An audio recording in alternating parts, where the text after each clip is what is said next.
So my doctor tells me my thyroid hormone levels are normal when I'm treated with levothyroxine or altroxin, but I still experience the symptoms of hypothyroidism. What can be the causes? Well, first of all, you are not alone.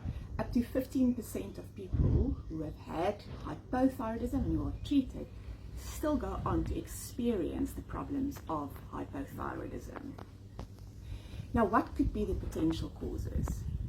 First of all, the symptoms of hypothyroidism are very vague, so these symptoms can be caused by a multitude of other conditions. Remember that mostly the causes of hypothyroidism is Hashimoto's disease, which is an autoimmune disease that can per se affect the symptoms or can have other autoimmune diseases that keeps it company that can actually cause the fact that the symptoms persist. It also depends what the cause of the hypothyroidism is.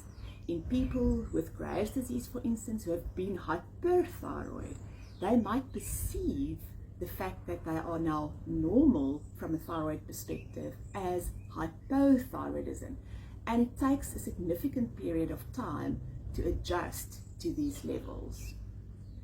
Remember that when we check thyroid function, we sometimes find an abnormal level first, so we don't know where your specific thyroid hormones actually came from or where you started, and therefore you might be part of the 1.5% of the population that are not necessarily represented in the normal reference intervals that we use from the laboratory's perspective to check thyroid function.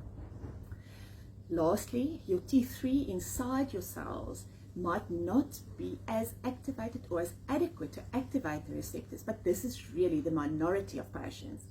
And due to the consequences of T3 toxicity or erroneous use of T3 in patients assumed to have a decrease in intracellular T3, a lot of toxicities and dangers can develop, such as cardiac toxicity and bone toxicity and so forth, that can cause significant problems on the long run.